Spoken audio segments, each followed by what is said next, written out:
येतो का कसा नाही तुला आणि मापाला संगत चिरीत असते. आमचं तोंड नीट बसत का? शेजारणीला गप्पा आणि विनंती असेल माझी, मी खोटं बोलत असन तर गोळ्या घाला मला, पण मी खरं बोलत असन तर ऐका माझं कल्याण तुमचंय. ज्या ज्या बायकोला वाटतं नवऱ्याचं व्यसन सुटावं, स्वयंपाक करत असताना तोंडाला काम नाही, हाताला काम आहे, सगळ्या इंद्रियाला काम आहे, तोंडाला काम लावून दे तुम्ही. जर तुम्ही 1 तासामध्ये रामकृष्ण हरी रामकृष्ण हरी रामकृष्ण हरी असं जर म्हटलात तर 1 तासामध्ये 5000 जप होतो. 5000 केला तर अर्धाच तास करा खेळत मिळत, निदान 2500-2000 तर होईल ना. याच्यापेक्षा टाइमपास करत करा, निदान 1000 तर होईल ना. याच्यापेक्षा खेळत मिळत करा, निदान 500 वेळा तर होईल ना. 500 वेळा तुम्ही रामकृष्ण हरी म्हणताल, घरचा स्वयंपाक राहणार नाही, तो काय होईल? प्रसाद होईल. आणि प्रसाद जर तुमच्या नवऱ्याने खाल्ला, महाभारतातला प्रसंग आहे, जर दुष्टाच्या घरचं अन्न खाऊन भीष्माचार्यांसारखे ज्ञानी आणि पवित्र असणारे जर भीष्माचार्यांसारखे दुष्टाचं अन्न खाल्ल्यानंतर, अपवित्र अन्न खाल्ल्यानंतर तर त्यांची मती जर बिघडू शकते, बुद्धी जर भ्रष्ट होऊ शकते, तर प्रश्न आहे माझा तुम्हाला, पवित्र अन्न खाल्ल्यानंतर दुर्जनाची बुद्धी सज्जन बुद्धी का होऊ शकत नाही? 500 वेळा रामकृष्ण हरी म्हणा. असा स्वयंपाक किती भ्रष्ट बुद्धी झालेला असू द्या, किती व्यसनी असू द्या, किती दुर्जन व्यक्ती असू द्या, त्याने जर हा प्रसाद खाल्ला तर हळूहळू त्याच्या बुद्धीत परिवर्तन होईल.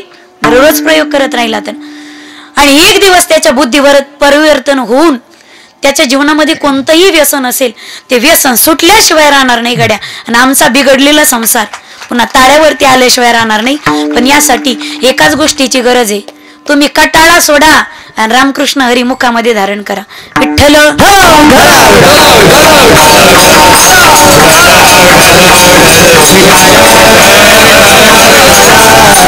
मायाची शोभा संत जाती हरी कीर्तना, त्यांच्या घरी येता येता घेऊन याव्या वाहना. एका बाईला म्हणलं काय माळकरी नवरा भेटला, ती म्हणे ताई त्याच्या माळावर गंधावर जाऊ नका, हे रोज कीर्तनाला जाते, चप्पलचा बूटचा जोड घरी घेऊन येते. जेव्हापासून आमचे मालक कीर्तनाला जायला लागले तेव्हापासून घरात कोणाला चपला विकत घ्यायची गरजच पडत नाही. लहानापासून मोठ्यापर्यंत साऱ्याचे नम्र अगदी तोंड पाठ करून ठेवलेत. पायाची शोभा सांगितली, पायी तीर्थयात्रा मुखी रामनाम, हाची माझा नेम सिद्धीने, घे घे माझे वाचे गोड नाम विठोबाचे, डोळे तुम्ही घ्यारी सुख पहा विठोबाचे मुख, तुम्ही ऐका रे कान माझ्या विठोबाचे गुण. जी नहरी कथा सोनी नाही काना, मोकळा श्रवण रंध्रही भवन समाना, नामाविन मुख सर्पाचे ती वीळ, जीवाणूही काळ सर्पाही. नरदेहाची सार्थकता सांगितली, एक तर परोपकार करण्यात, नाही तर भक्ती करण्यात. त्या भक्तीला नवविधा स्वरूपामध्ये गायलं. श्रवणम कीर्तनम विष्णुस्मरणम पादसेवनम वंदनम अर्चनम दास्यम सख्यम आत्मनिवेदनम. 9 भक्तीपैकी जीवाने एक तरी भक्ती करावीच, पण 9 भक्तीपैकी तुमच्याकडून एकही भक्ती सहज शक्य होत नसेल, महाराज सांगतात हरकत नाही. शिष्य असाल गुरुची सेवा, सेवक असाल मालकाची सेवा, पुत्र असाल माई बापांची सेवा, आणि पत्नी असाल तर आपल्या उभ्या आयुष्यामध्ये आपल्याच पतीची सेवा प्रामाणिकपणे करणे हीच खरी ईश्वर भक्ती. अभंगाचं प्रथम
वारकरी मंडळीसाठी जोरदार टाळी वाजवा.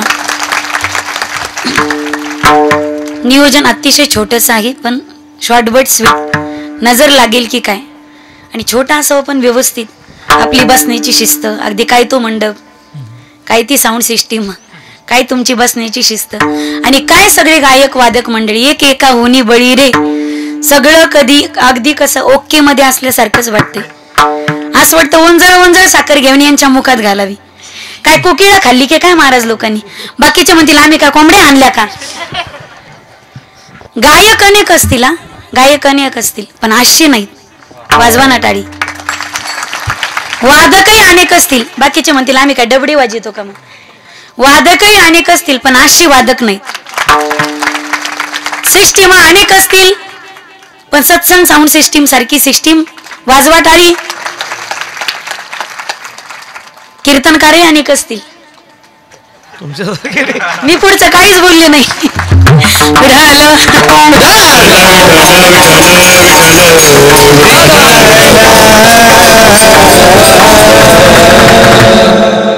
स्वामी काज गुरु भक्ती पितृवचन सेवापती. सेवक असाल तर मालकाची सेवा जीवनामध्ये प्रामाणिकपणे करा. ज्याचं कर्म प्रामाणिकपणे, त्याला स्वतःचं घर सोडायची गरज नाही. एक दिवस जगाचा मालक त्याचं घर सोडून आपल्या घर चालत दर्शन दिल्याशिवाय राहत नाही. सुदामजी मुठभर पोहे घेऊन द्वारकेला जातात साधन भक्ती, पण मर्यादा पुरुषोत्तम शबरीच्या आश्रमात येतात ही मात्र सिद्ध भक्ती. सगळा वारकरी संप्रदाय पंढरीला जातो आषाढीला साधन भक्ती, पण पंढरीचा मालक सावता महाराजांच्या मळ्यात त्यांचं दर्शन घेण्यासाठी येतो हे मात्र सिद्ध भक्ती. ए साकरो के घर आवे राम, मातंग ऋषींच्या मुखातली वाक्य. मिलनी परम तपस्विनी, मीडवाड वर शबरी जा कोना गुरु मतंग के कई गई तो ही मिलेंगे राम. कब दर्शन देंगे, कब दर्शन देंगे राम परम हितकारी. रसता देखत शबरी की उमर गई सारी, रसता देखत शबरी की उमर गई सारी. ज्याचं कर्म प्रामाणिकपणे माईबाप. कशाला म्हणतात स्वामी काज. आज सारे बेईमान आहेत लोक. आज इकडचा पुढारी तिकडे जातो, तिकडचा पुढारी इकडे येतो, इकडचे गायक तिकडे जातात, तिकडचे गायक इकडे येतात. म्हणजे तुम्ही यांच्याकडे टार्गेट करून पाहू नका. मी विरोधी देशामध्ये बोलते. इकडचा खेळाडू तिकडे जातो, तिकडचा खेळाडू इकडे येतो, इकडचा हिरो तिकडे जातो, तिकडचा हिरो इकडे येतो. त्रयस्थ देशात विरोधी देशात एकमेकाच्या हातात हात देतात, गळ्यात गळे घालतात. पण जो कधीच बेईमान होत नाही, कधीच शत्रूच्या हातात हात देत नाही. विचार करा माईबाप, आमच्या भारताच्या सीमेवरती फक्त 5 जवान बेईमान होऊ द्या. ते 5 जर जवान बेईमान झाले, काय कीर्तन करावं आम्ही, काय टाप आहे आमची कीर्तन करायची. सगळ्यात मोठं जर समर्पण कोणाचं असेल, आज रस्त्यावर पोलीस उभा आहे आणि सीमेवरती जवान उभा आहे, म्हणून तुम्ही आम्ही सुरक्षित आहोत. म्हणून तुम्ही आम्ही सुरक्षित आहोत.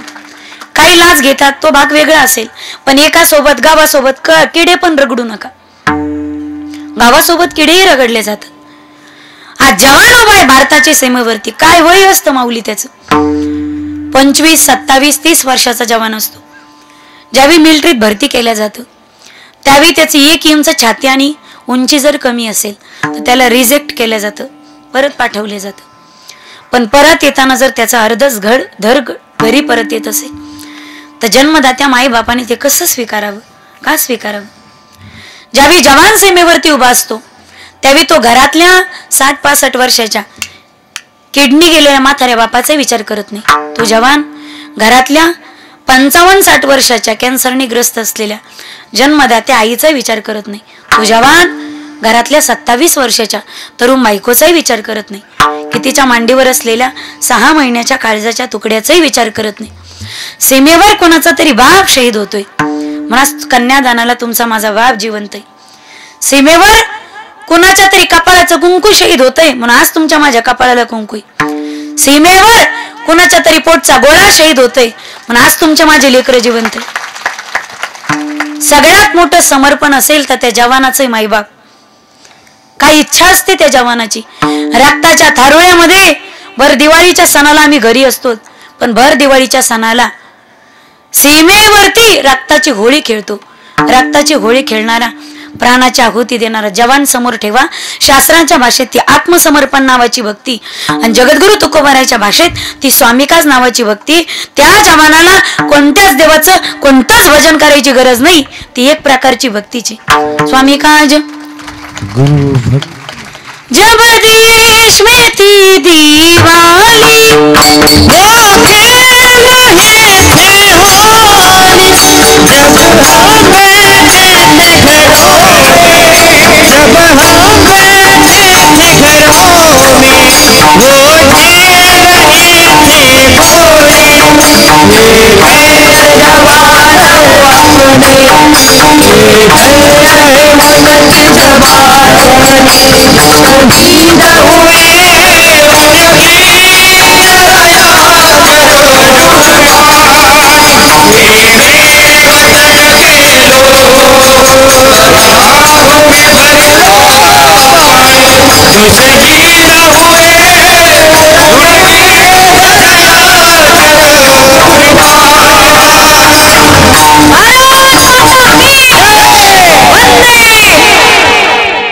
स्वामिकाज पहिली भक्ती. दुसरी सांगितली गुरु भक्ती. शिष्य असाल तर गुरुची सेवा प्रामाणिकपणे करा. देव रुसला तर सद्गुरु मध्यस्थी करेल, पण सद्गुरु रुसला तर देवाचा बापही काही करू शकत नाही. सद्गुरु वाचवणी संसार तारक, नसेची निष्ठंक आण कोणी, श्री गुरु सारिका असता पाठी राखा, इतरांचा लेख कोण करी. गुरुदेव तुम्हारी जय जय हो, सद्गुरु आपकी जय जय हो. गुरुदेव तुम्हारी जय जय हो, सद्गुरु आपकी जय जय हो. गुरुवर की रहमत से बंदे हो, गुरुवर की रहमत से बंदे रघुबंधन सब छोटे. गुरु का प्यार न रूठे, गुरु दरबार न छूटे. गुरु का प्यार न रूठे, गुरु दरबार न छूटे. गुरुवर की रहमत से बंदे हो. हल्लीचे शिष्य तर एवढे डेंजर निघालेत. आमच्या गुरूंना ना कवडीची अक्कल नाही. हे जीत पुला खाली घातले पाहिजे, वरून पूल बांधला पाहिजे. दलिंदर कुणीकडचे, जो गुरुचा आदर करतो तो जगात आदरणीय होतो, जो गुरुला वंदन करतो तो जगात वंदनीय होतो. विठ्ठल.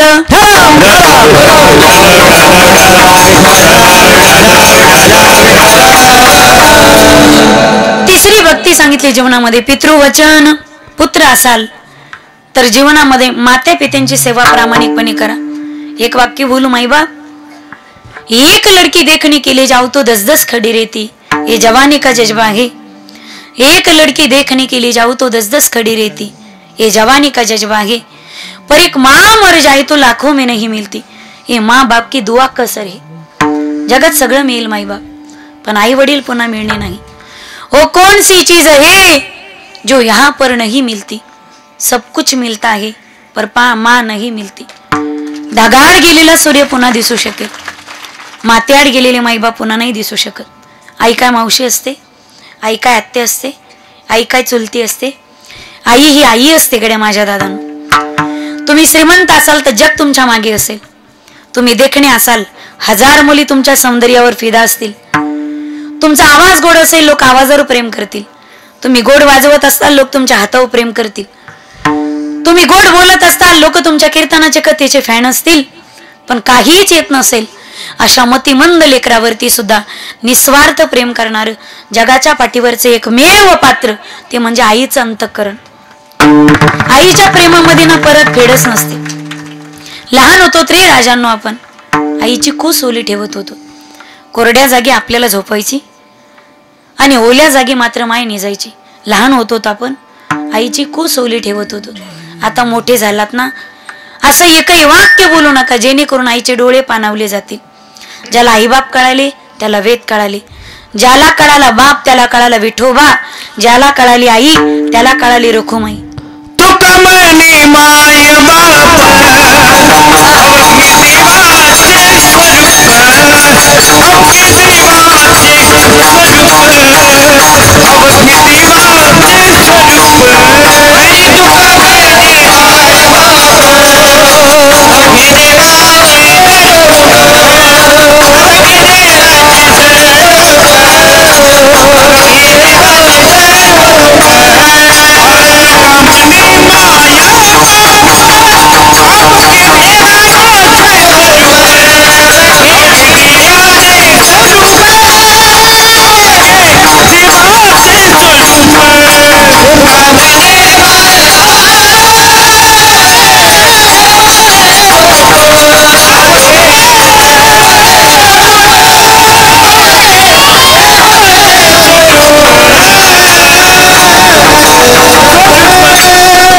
माय बापे अवघी देवाची स्वरूपे सकळ तीर्थांची धुरी जे का माता पितरे. फार चौफाळा टांगण काजू बदाम खाऊ घाला, ते धड तुमच्याच्यानी शक्य होणार नाही, माझ्याच्यानी शक्य होणार नाही. फक्त एक विनंती असेल, लहान होतो आपण तर हाताच्या फोडासारखं सांभाळलं, त्यांना म्हातारपण आले. म्हातारपण हे एक प्रकारचं बालपण आहे. त्यांच्या म्हातारपणामध्ये आता त्यांना आदर देणं हे प्रत्येक पुत्राचं कर्तव्य. आणि जेवढे कॉलेजला जाणारी महाविद्यालयीन तरुण तरुणी उपस्थित आहे, विनंती असेल माझ्या भगिनी आणि बांधवांना, आयुष्यात तुमचे काय निर्णय घ्यायचे स्वतःचे तर घ्या. स्वतःच्या पायावर उभे राहा. सायन्सला जा, मेडिकलला जा, इंजिनिअरिंगला जा, वाटेल तो निर्णय घ्या. वाटेल तसे कपडे घाला, जीन्सची पॅन्ट घाला. याच्या पुढे जाऊन काय सांगू, चापून चोपून शोभून दिसतील असे कपडे घाला. पण विनंती असेल माईबाप, उभ्या आयुष्यामध्ये आपल्यामुळे आपल्या बापाला शर्मेने मान खाली घालावी लागेल असं कृत्य कृपा कोणत्याही मुलांनी मुलींनी करायचं नाही. लग्नाचा निर्णय घेत असताना तरी पोरींनो बापाला डावलू नका. पळून गेलेल्या पोरीला पुन्हा जगात माहीर उरत नाही. आवडला एखादा सांगून पहा. बापाने नकार दिला, त्याच्या नकारामागे काहीतरी कारण दडलेले. तुम्ही 2च तास पाहतात तो पोरगा कॉलेजमध्ये काय करतो, पण दिवसातले 22 तास तो काय दिवे लावतो हे पाहण्याचं काम आमचा बाप करतो.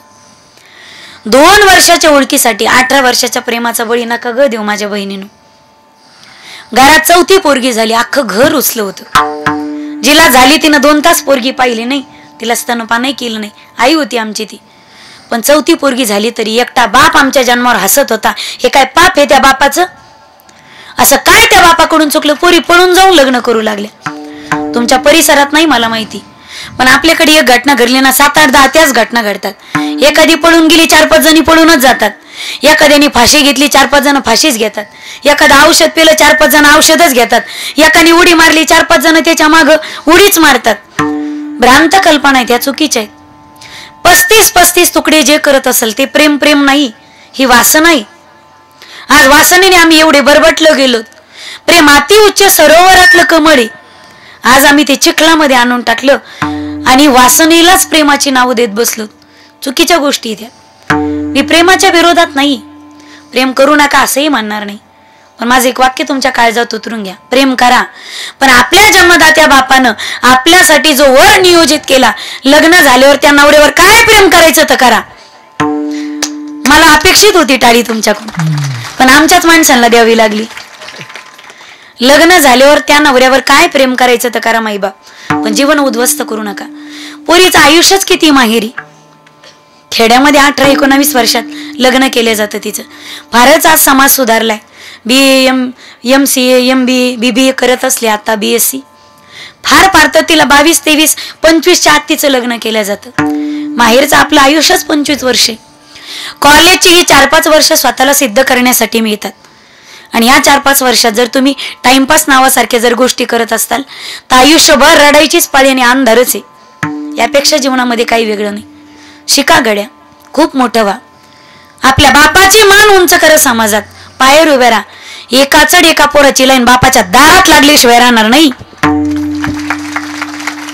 पण मला वाटतं पाहुण्याची रांग दारात लागण्यासाठी दादा महाराज पोरगी पण घरात लागती ना, नाही तर पाहुणे घरात पोरगी धबधब्या खाली सापडायची.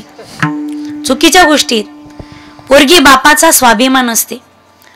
गावात तोच बापावर मान करून चालू शकतो ज्या बापाची पोरगी गावामध्ये खाली मान घालून चालू शकते. विनंती असेल जीवनामध्ये फक्त एक पथ्य सांभाळा. जन्मदात्या बापाच्या आणि जन्मदात्या आईच्या डोळ्यात पाणी नाही आलं पाहिजे. हीच तिसरी भक्ती. पितृवचन. त्या भारतामध्ये आम्ही राहतो. आता तुम्ही हे सांगत बसू नका राम 14 वर्ष वनवासाला, नाही तर तुमचे वनवास कमी व्हायचे नाही. काळ बदलला माईबाप. आता तिसरी भक्ती सांगितली पितृवचन आणि चौथी भक्ती जीवनामध्ये सांगितली सेवापती. पत्नी असाल तर पतीची सेवा. चौथी भक्ती नंतर सांगते. एकदा मोठ्या प्रेमाने हात वरती घ्या. संप्रदायाच्या नियमाप्रमाणे भजन घेऊया. ही दपंगत असते का कीर्तनाच्या आधी? मग त्याचा परिणाम मला लगेच जाणवायला आल्यानंतरच जाणवला. पण मला वाटलं कसं म्हणावं. इथून पुढे कीर्तन करून मग पंक्ती ठेवी जा.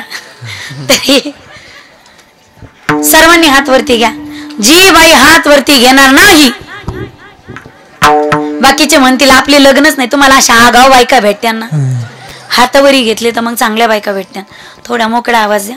सर्वांनी हात वरती घ्या. वडा खालचे वडावरचे, अंधारातले कोंधारातले, जे रोज येते ते, येणारे लिहू देत नाही ते, जे आजच आले ते. मी एक भजन म्हणते माझ्या पाठीमागे सर्वांनी म्हणा. बोला घरीचे नाम, बोला घरीचे नाम, विठ्ठल पांडुरंग. बोला घरीचे नाम, विठ्ठल पांडुरंग. म्हणा बोला घरीचे नाम, विठ्ठल पांडुरंग. बोला घरीचे नाम, विठ्ठल पांडुरंग. पांडुरंग पांडुरंग पांडुरंग. खालचे म्हणा विठ्ठल विठ्ठल विठ्ठल विठ्ठल विठ्ठल विठ्ठल विठ्ठल. थोडा आवाज मागे उभा विठ्ठल, पुढे उभा विठ्ठल. गाडी वाजवा माईबाप म्हणा गाड्या. मागे उभा विठ्ठल, पुढे उभा विठ्ठल. धनक्यात विठ्ठल विठ्ठल विठ्ठल विठ्ठल विठ्ठल विठ्ठल विठ्ठल. पुरुष मंडळी करते पांडुरंग पांडुरंग पांडुरंग पांडुरंग. जो म्हणणार नाही त्याला त्याच्या बायकोची शपथ. ज्ञानोबाच्या विठ्ठला, तुकोबाच्या विठ्ठला. म्हणा वा. जनाईच्या विठ्ठला, मुक्ताईच्या विठ्ठला. वा. विठ्ठल विठ्ठल विठ्ठल विठ्ठल विठ्ठल विठ्ठल विठ्ठल. म्हणा ना पांडुरंग पांडुरंग पांडुरंग पांडुरंग. बोला हरे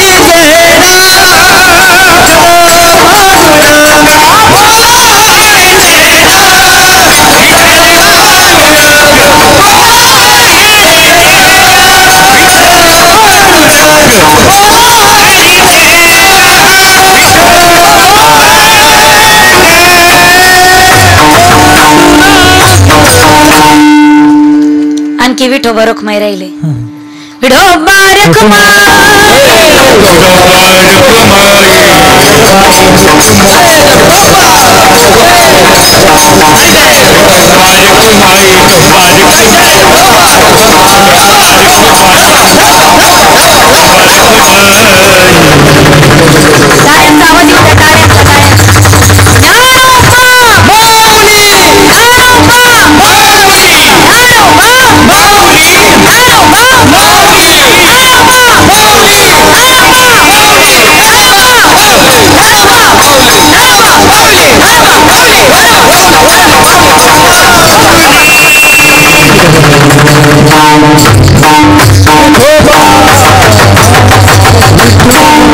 स्वामी काज गुरु भक्ती पितृवचन सेवापती. चौथी भक्ती आपल्या समोर ठेवते.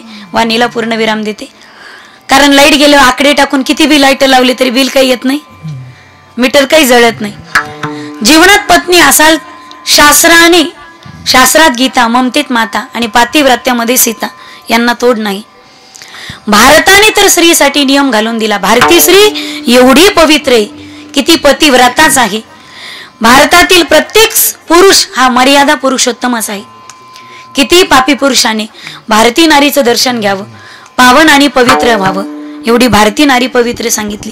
तुका म्हणे पतिव्रता जिची देवावरी सत्ता, जी नवऱ्याशी प्रामाणिकपणे राहते ती बाई पंढरीच्या मालकाला सुद्धा आवडते. आयुष्यभर जर प्रामाणिकपणे राहिली, तिला कोणत्याच देवाचं कोणतंच भजन करायची गरज नाही. ती एक प्रकारची भक्तीच आहे, ईश्वर भक्तीच आहे. शास्त्राने नारीसाठी नियम घालून दिला की आयुष्यभर तिने तिच्या पतीशी प्रामाणिकपणे राहावं. एक वाक्य बोलू माईबा, पतीची सेवा केली तर कोणत्या देवाची भक्ती करायची गरज नाही. पण जी बायको आपल्या नवऱ्याला अंधारात ठेवून कपटाने वागत असेल, 28 नरका जागा नाही त्या पापिनीला, 28 नरका जागा नाही. पण नवऱ्याची भक्ती जर केली तर देवावरी सुद्धा तिची सत्ता आहे. बाईने आयुष्यभर नवऱ्याशी प्रामाणिकपणे राहावं, ही नारीची आचारसंहिता आहे. आता ऐका ना तुम्ही, पुरुषाने आयुष्यभर आपल्या धर्मपत्नीचा सन्मान करणं आणि त्याने तिच्याशी प्रामाणिकपणे राहणं ही पुरुष मंडळीची आचारसंहिता आहे. आता वाजवा टाळी. दोघांनी एकमेकांशी आयुष्यभर प्रामाणिकपणे राहावं, दोघांसाठी शास्त्राने घालून दिलेला नियम आहे माईबा. दुसरा विवाह शासनाला मान्य असेल, शास्त्राला नाही. आणि शास्त्रातून शासनाचा जन्म आहे, शासनातून शास्त्राचा जन्म नाही. शास्त्राने आपल्याला भांडायचा अधिकार दिला, पण कपट करायचा अधिकार नाही ग दिला मातांनो. भांडायचा दिला म्हणजे दिला नसता तरी आम्ही भांडल्याशिवाय काय राहिलो असतो का. उन्हाळ्यात मी एक पोस्ट वाचली, महिला मंडळीला 15 आईस्क्रीम खाऊन थंडावा मिळत नाही, नवऱ्याला एका भांडणात त्यांचं डोकं शांत होत. एकदा काय झालं, एक नवरा घरी आला, माग पुढे पाहिलं, सणसणीत बायकोच्या त्याने अशी निबर कानाखाली वाजवली. इतकी हळूच नाही दिली, इतकी हळू का, अशी सणसणीत कानाखाली लावली हंगाशी. ती म्हणे का हो, माझं काही चुकलं नाही, काही भांडणं झाले नाही, तुम्ही अचानक मला येऊन कस काय मारलं. तो म्हणे अगं वेडीस का तू, जिथं प्रेम असतं तिथं तर हानमार होती, तुझ्यावर प्रेम आहे माझं म्हणून मारलं तुला मी. ती म्हणे असं होय. तिनं बांगड्या माग सारल्या, कमराला पदर खावला, 10-5 फटके 10-5 लाटणे. ती म्हणे तुम्हाला काय वाटलं पप्पाचे पप्पा, माझं काही तुमच्यावर प्रेम नाही का. हे फक्त ऐकायचं, घरी घेऊन अजिबात जायचं नाही. विठ्ठल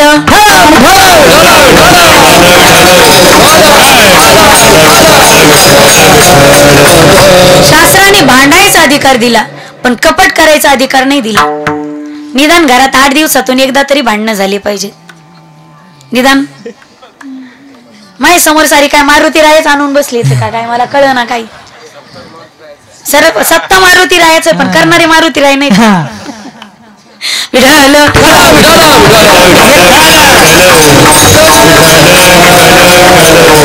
8 दिवसातून एकदा तरी भांडणं झाली पाहिजे. ह्या करीत नसले तर तुम्ही करायचे, अशी चेष्टा करायची निदान, पण भांडणं